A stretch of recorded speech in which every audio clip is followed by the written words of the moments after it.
The Soviet Union's secret Mars campaign from the late 1950s to the 1970s. The Soviet Union embarked on a clandestine series of missions aimed at Mars. These were not mere scientific endeavors, but covert operations cloaked in the guise of peaceful exploration, shrouded in secrecy, akin to wartime maneuvers. Many missions lacked public names, identified only by cryptic numbers or codenames, buried in classified files behind ironclad secrecy. Nearly all of them ended in failure probes crashing, exploding, or vanishing into the void between Earth and Mars. These weren't experimental missteps. They were bold attempts to achieve historic firsts. The Soviets weren't just racing to match the United States in space exploration. They aimed to bypass the Moon entirely and claim Mars as their own. They came tantalizingly close, closer than most realize even today. One probe might have touched down on Martian soil years before NASA's first successful landing, though no confirmation ever surfaced.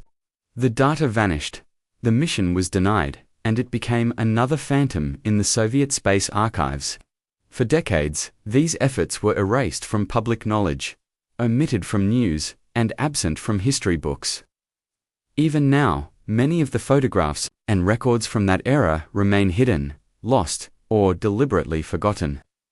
Yet these missions happened. Driven by the USSR's ambition to outpace the United States in a domain where America had yet to venture, by the late 1950s, the Soviets had already launched the first satellite and sent the first human into space. While the US struggled to leave the launch pad, the USSR set its sights on Mars, guarding their obsession with secrecy to avoid the sting of failure. In the Soviet space program, failure wasn't just a technical setback, it was a political catastrophe. During the Cold War, any humiliation could destabilize the regime. Thus, every Mars mission, every covert probe, every silent launch, and every lost spacecraft was buried under layers of classified documents. Most missions only received names like Mars 1, Mars 2, MV, or Cosmos 419 years later. Vague labels for obscure hardware launched without fanfare and concealed when they failed. The secrecy was strategic.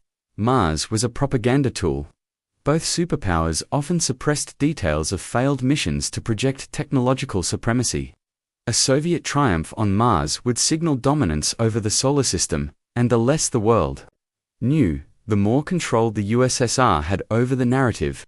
Failed launches were rebranded as generic Cosmos missions, catch-all names for Earth-orbiting satellites, allowing the Soviets to mask their Martian ambitions as routine tests. To the world, it seemed nothing had happened, but within the Soviet Space Agency, chaos reigned. Engineers toiled relentlessly, hardware was rushed, technology was barely tested, and deadlines were dictated by politics, not science. They cut corners, omitted backup systems, and left no margin for error in their race to claim Mars first. The ultimate aim was to land on Mars, transmit data, and declare the planet for the USSR. But this ambition carried a steep cost, as the story unfolds. The early days over, the next decade, the Soviets launched mission after mission, sometimes days apart, staking everything on reaching the Red Planet. Some probes never left the launch pad. Others disappeared into space. One may have even landed, possibly leaving a small Soviet robot buried in Mars' red sands. But let's start at the beginning. It began in the shadows in 1960, just 3 years after the USSR stunned the world with Sputnik. The technology was rudimentary, guidance systems were imprecise, rockets unreliable, but the pressure was immense. Soviet engineers secretly developed 2 missions, Mars 1960A and Mars 1960B, known internally as 1-meter spacecraft. Western analysts later dubbed them Marsnik, blending Mars and Sputnik. The Soviet government never acknowledged them. As both failed spectacularly, on October 10, 1960, the first interplanetary launch attempt in history took place. A modified R-7 ICBM, once designed to carry nuclear warheads, was repurposed to hurl a small payload across 190 million miles of space. Seconds after liftoff, the rocket veered off course, triggering an immediate self-destruct command. The probe and rocket were obliterated, and the failure was buried. No headlines, no press releases, no footage. To the world, it was just another launch from Baikonur. 4 days later, they tried again with the same rocket and goal. This time, the rocket reached Earth orbit, but the upper stage failed to ignite, stranding the probe. It re-entered the atmosphere and burned up within hours. Soviet records relabeled it Cosmos 62, disguise its true purpose, passing it off as a military satellite test. Inside the space program, the reality was clear. Mars was proving far more challenging than expected. The equipment was unready, the rockets unreliable, and the 26-month launch window meant each failure set them back to years. Yet the Soviets pressed on. In 1962, they tried again with a new generation of spacecraft, the 2MV series, designed for bolder objectives. The 2MV4 was a flyby probe to photograph Mars and study its atmosphere, while the 2MV1 was a lander meant to crash land softly and transmit data. On October 24, 1962, the 2MV4 reached Earth orbit but failed to leave it when the upper stage malfunctioned, earning the cover name Cosmos 21. 5 days later, the 2MV1's rocket exploded mid-flight. These were catastrophic setbacks, public relations disasters that no one could discuss. Engineers worked in silence, failure reports were classified, and a quiet desperation grew. Would they ever reach Mars? Could any probe survive the journey and return data? The Soviets refused to quit, plunging into the most intense phase of their Mars program. Mars 1. A glimmer of hope by the mid-1960s. The goal wasn't just to reach Mars, but to conquer it. Despite repeated failures, each setback fueled their determination. Behind closed doors, they refined a new generation of spacecraft under the 2MV umbrella, a family of interplanetary machines. Mars 1, launched on November 1, 1962, marked a milestone.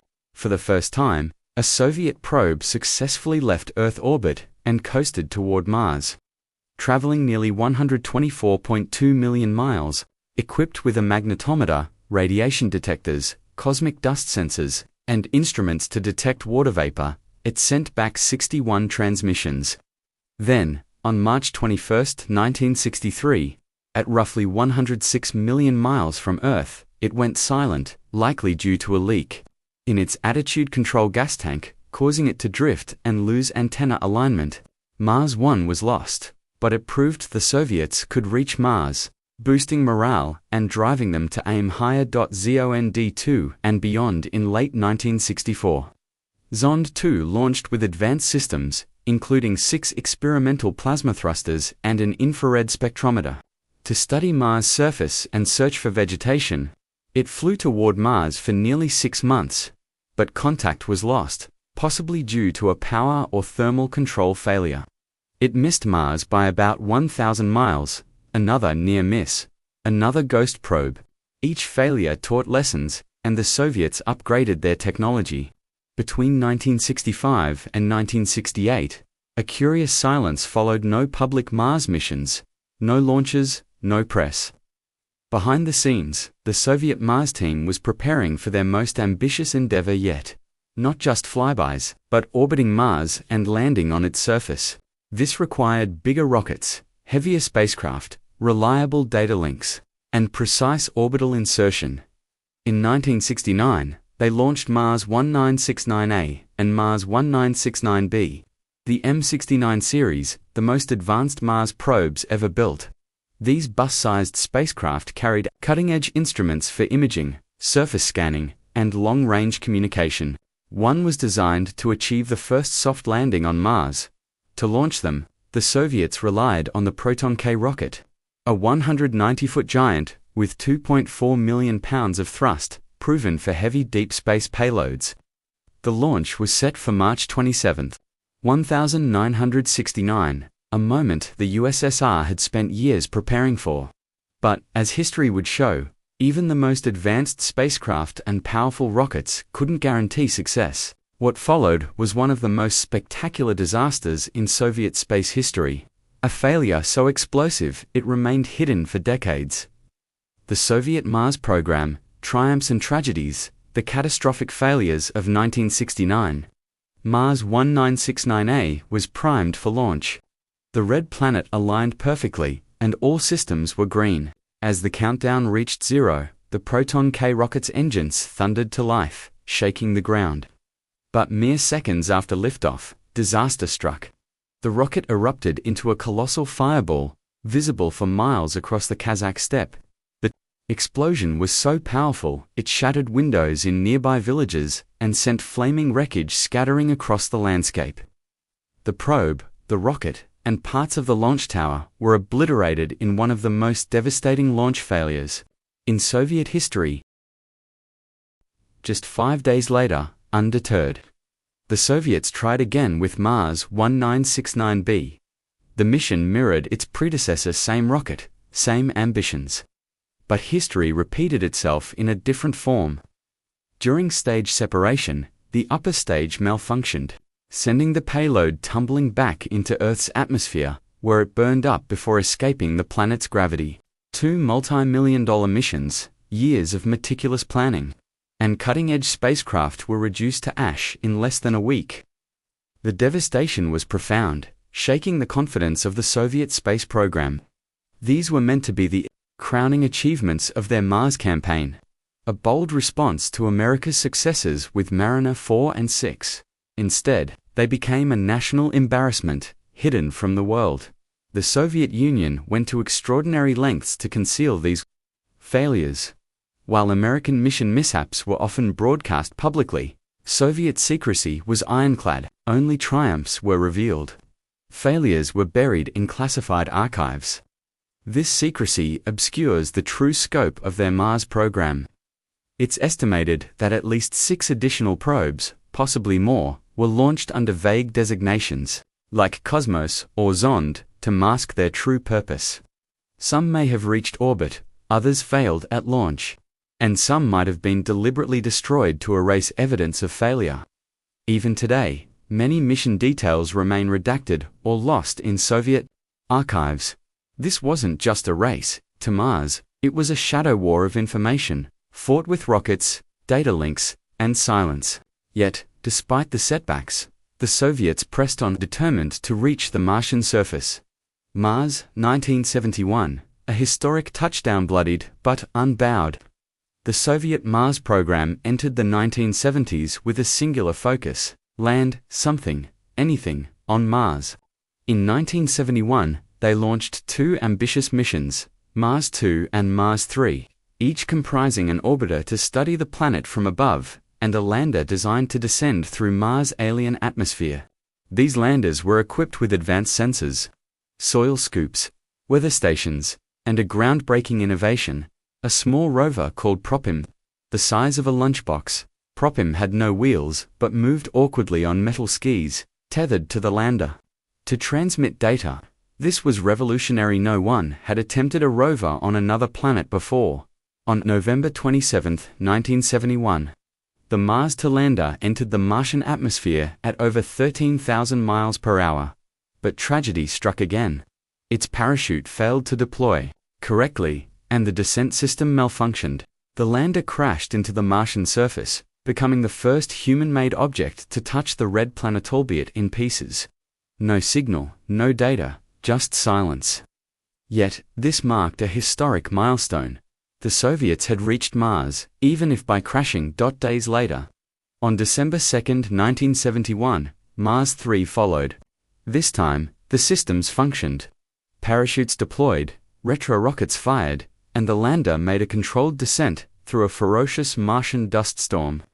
Against all odds, it achieved the first soft landing on Mars in history. The lander began transmitting, and Soviet engineers rejoiced. But 14.5 seconds later, the signal died. A planet-wide dust storm, one of the worst ever recorded, likely short-circuited the lander's electronics, fried its antenna, or buried it in dust.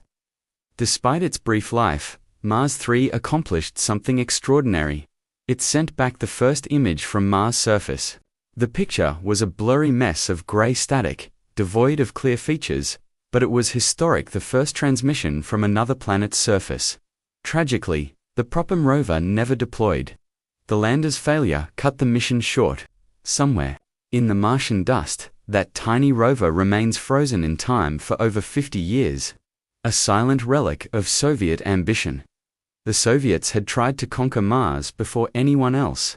They failed, but they were the first to touch its surface, leaving an indelible mark on space exploration. Mars Geological Mysteries. Since 2018, NASA's InSight spacecraft has monitored Mars seismic activity, recording over 1,300 tremors, using its seismic experiment for interior structure. Compared to Earth's 500,000 to 1 million annual earthquakes, Mars quakes are faint, most below 3.0 magnitude. The strongest, a 4.2 in August 2021 and a 5.0 in May 2022, were significant for Mars. On Earth, a 5.0 quake might break windows or cause minor damage. But for Mars, it signals ongoing geological activity. Unlike Earth's tectonic plates, Mars has a single lithospheric plate, and quakes likely stem from magma movement or crustal bending. These tremors suggest Mars' interior remains active, raising questions about its habitability. Mars is a harsh world, frigid, radiation-soaked, and devoid of liquid water on its surface. No elephants, tigers, or mice could survive, and telescopes or rovers would easily spot them. But microorganisms, capable of thriving in Earth's extreme environments, might exist in Mars' warmer, radiation-shielded subsurface. The 2018 discovery of a large underground lake near Mars' south pole, spanning 75,000 square kilometers, and 3 smaller lakes nearby, fueled excitement.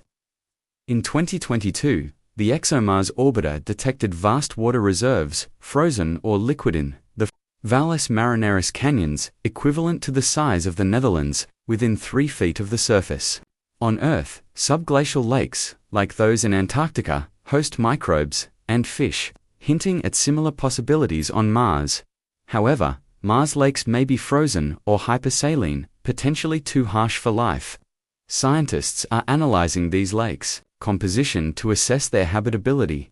Organic clues and methane mysteries. In September 2022, NASA's Perseverance rover made a startling find: organic molecules in the Jezero crater, a 45-kilometer-wide site formed 3.5 billion years ago where an ancient river and lake once merged.